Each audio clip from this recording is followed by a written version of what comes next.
Ask yourself, how fast will this boss be taken down? Well, here's the answer.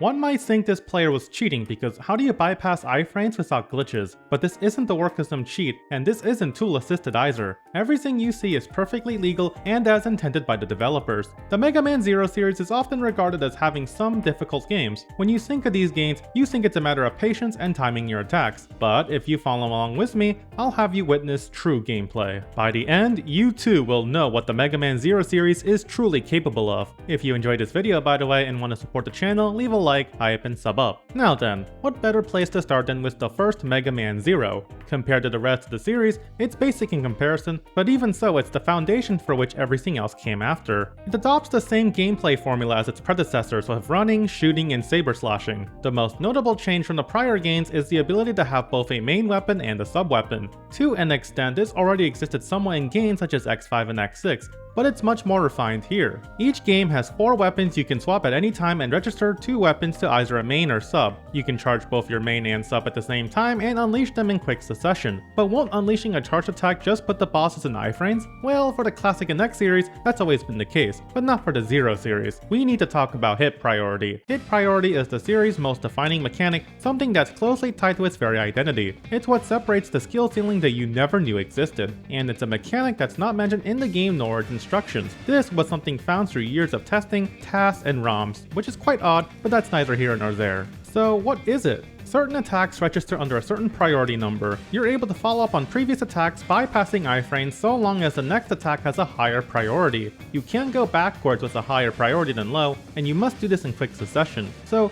what do we get for the first game? Nothing. Hit priority started in the second game, but attacks in the first game are split between 2 camps, light attacks that don't trigger iframes and strong attacks that do. Now, when it comes to light attacks, some of these require Zero to be standing still to be considered light hits. Theoretically, you could just spam these attacks to deal massive amounts of damage at once, and that's true, but that's not ideal since most bosses have unique attack patterns. With Zero 1, it's extremely simple with little variation since you're only limited by 2 types of hits amidst 4 weapons, each having the ability to level up by constantly using them to defeat enemies. First, we have the Z-Saber, which is the most basic and iconic weapon. You perform a basic triple slash combo along with a powerful downward slash as a charge shot. At the start, you're only limited to a single slash, but as you level up, you'll be able to perform the second, third, and the charge slash. And in the first game, you also gain the ability to perform a rolling slash while jumping and dashing. The Buster is much like the one that X uses in his own series and behaves the same way. You fire 3 shots in a row and fire a basic stronger projectile as a charge shot. With each level, you'll be able to charge the Buster up to 2 levels while also being able to fire 4 shots and charge it faster.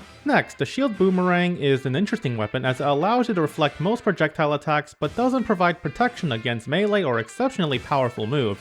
By charging it, you can throw it around like a boomerang. With each level, the range increases along with its attack power. In the first game, it's an optional weapon that you can acquire after receiving the Triple Rod and either completing or failing a mission. Speaking of the Triple Rod, it's essentially an extendable spear which is useful for hard to reach enemies, as well as the fact that 2 of its hit strings along with its charge shot are light attacks. At the start, you can only unleash a single attack, but each level up adds to 2 more additional attacks along with the charge shot and then an even faster charging process. Also, you can perform this cool pogo jumping maneuver with it. This weapon is acquired after completing the Retrieve Data mission, which may be an incentive for players to finish this early. Each weapon has its uses and allows players to play how they wish. Even though the Classic and X series are known for their numerous weapons, the Zero series focuses less on special weapons and more on Zero's 4 arsenal of weapons in each game. Then there's the Cyber Elves, a mechanic exclusively used in this series. You can acquire these throughout each level and equip up to 3 at a time to trans servers in select locations. Cyber Elves come in 3 different types: Nurse type, which affects health, Animal type, which affects Zero's physical abilities or assist him in battle, and Hacker type, which can affect the game itself, such as changing your rank to A. There are 3 levels of a Cyber Elf, with level 1 granting a temporary effect and levels 2 and 3 granting permanent effects. Level 1 requires no raising, while 2 and 3 need E crystals to raise them, which you can find by defeating enemies and throughout each stage. The other downside of using elves is that it deducts points from your mission rank. Of course, in Zero 1 you don't really get anything special for getting an S rank. So if you ever feel like you need to use them, then do it. Play the game how you want.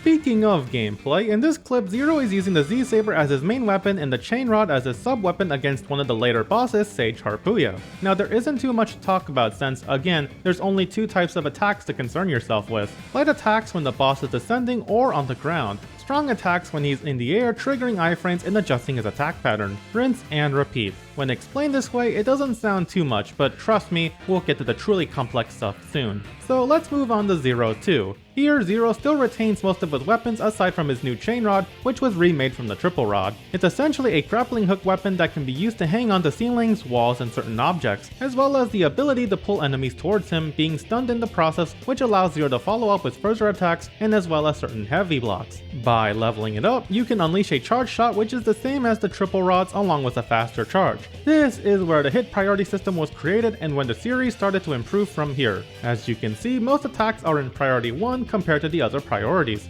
Plenty of these involve the new EX skills, which is essentially the sort of system that Zero had in the X games. Defeating bosses with an A rank and above grants you these skills, which are new attacks you can perform with specific weapons. Despite most attacks being priority 1, meaning that there isn't much variety in your attacks, it was still the foundation that would pave the way for a truly fantastic game. Cyber Elves are also unchanged and function the same way. Of course, the penalty for mission rank reduction matters here. Since EX skills require an A rank or above, you're essentially screwed if you decide to risk it by getting point penalties for using elves. Before we get into breaking down our next clip, let's take a moment to discuss the form system. By accomplishing certain tasks, you're able to unlock a new form for Zero which can adjust some of his parameters. For instance, this is the Rise form which you acquire by defeating 10 enemies with jump slashes with the Z-Saber during a mission. It's a much better form than Zero's default state mainly due to what it does. The Surge Slash in the Z-Saber combo is adjusted into an upward slash. This upward slash is not only faster than the basic Surge Slash, but also does 4 more damage and has higher vertical reach. If you're gonna unlock any form first, and any at all, it's this one. Speaking of, it's the perfect segue into this clip. Zero initiates with the Sharp Edge EX skill, a downward slash. After a bit of dodging, a combo begins with Sharp Edge, then Saber Combo 2, which is the first 2 slashes in the Z-Saber string which is topped off by the Rising Slash given by the Rise form. Nearly half of the boss's health has been chunked and it's been about 10 seconds. The same combo is performed again, followed by another Sharp Edge, Rising Slash, and then a charged Chain Rod for the finish. That took about 18 seconds, which is a great time. Now, you can beat these bosses with different maneuvers, but the problem is that again, most attacks are priority 1. This means the amount of combo strings you can do are gonna end in mostly the same way, but as I've said, this is only the start. Now we reach true Mega Man Zero mastery. Mega Man Zero 3 is often considered the peak, the cream of the crop, the game where the hit priority system has been perfected. Just look at the hit priorities between both games, it's night and day. Not only does 3 take it to priority 6, but there's a good number of attacks for each priority level, meaning there's far more nuance in how you can perform combos. With this new hit priority system also comes with a new weapon which replaces the Chain Rod, the Recoil Rod.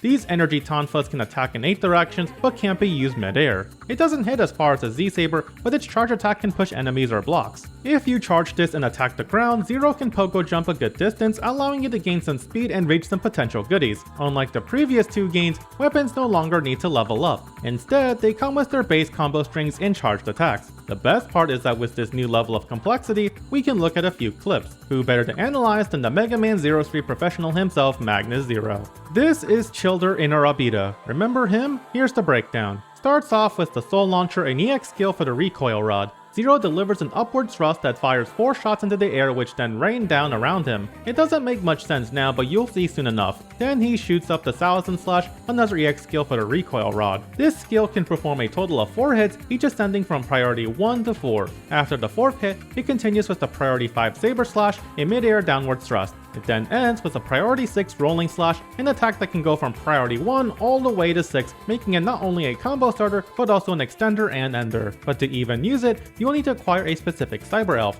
one of the series defining mechanics that can give Zero a certain boost such as more health, though this can come at the cost of your rank. However, this is mitigated with Satellite Elves. Satellite Elves are equipped elves that provide permanent bonuses without needing E-crystals to gain sort of currency and messing with your score. you can equip up to 2 of them at a time. With that explanation, we continue on with Childer taking damage from the shot fired from Soul Launcher, which is immediately followed up by the Priority 1 Throw Blade, a Z-Saber EX skill that fires off a projectile. Then a Priority 4 Split Heavens is performed, an uppercut slash that gains a fire element if using a flame chip. This means that the attack is quite effective against the ice-based Childer, dealing more damage. Of course, it ends with another rolling slash. After a few repeated jump slashes to get rid of the missiles, Childer jumps up to perform one of his attacks. At that point, Zero unleashes the Soul Launcher, which does deal damage before ending it with a ground rolling slash, a truly disgusting finish. When you play this game to the point of knowing the boss's patterns, you can time certain attacks for style points.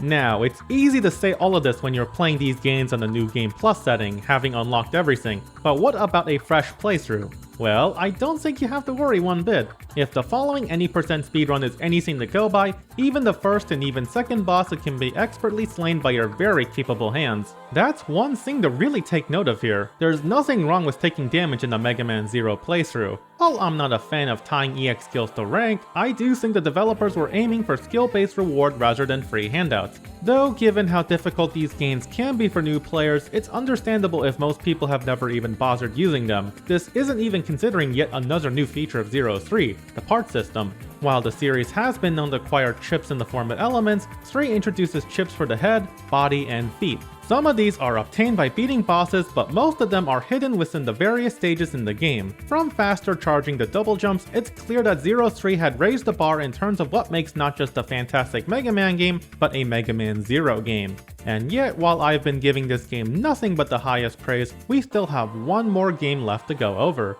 Megaman Zero 4 is the finale to the Megaman Zero series, and while players don't find it nearly as peak as 3, it's still a solid entry. In this game, Zero only has access to 3 weapons, the Z-Saber, Buster, and the new Zero Knuckle. This is a melee weapon with the shortest range but can rip parts off enemies and use them as weapons. There's a total of 54 weapons, each divided into 5 types: Buster, Saber, Rod, Shield, and Bomb. While the idea behind a weapon that could become numerous different kinds is very appealing, it's too dependent on each stage to be as practical as it could be.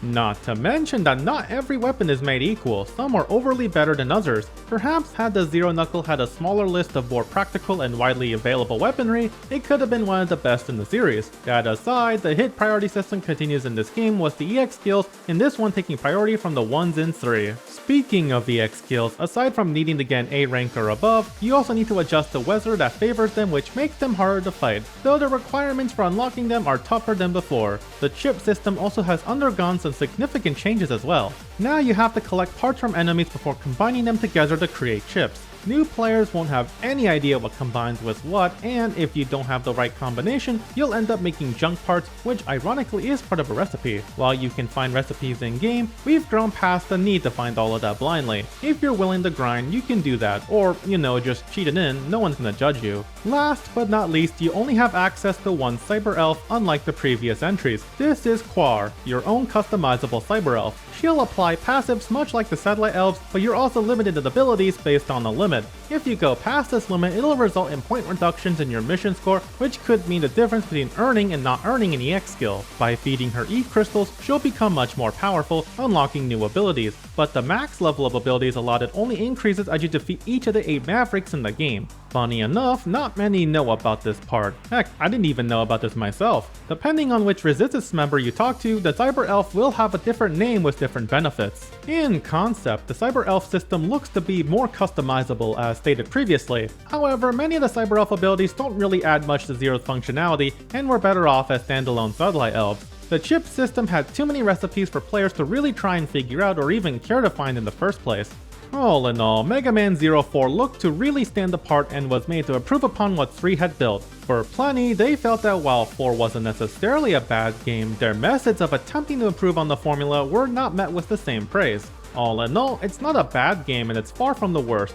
Blemishes aside, it's a decent game, and I think this gameplay should help you see that it's still got that Mega Man Zero style combat goodness. Now, here we have Zero vs Fenrir Luna Edge. The fight starts off with Priority 5 Sky Chaser, a downward strike that sends out debris. Now, if you're wondering how Zero is even following up with a Z-Saber combo into Priority 4 Flame Fang, it's because the debris fired from Sky Chaser is Priority 1. Upon following the actual hit from Sky Chaser, a reset occurs to let the iframes pass and avoid the rolling attack. Once again, another Z-Saber combo into Flame Fang and Sky Chaser with a Priority 6 Rolling Slash granted by the Rolling Slash chip to finish him off. Now that's fantastic and all, but what about the Z-Knuckle? Well, did you know that you can use it to drag Tech Kraken out of this little stasis technique and stun him? Or that the giant axe Z-Knuckle weapon does plenty of damage? Tending the overgrown lawn? It can do it all. And I think that's just a testament to how fun these games can and how fine-tuned the experience can become for each player. You don't have to play like an absolute god, no damaging each run. For your sanity, don't.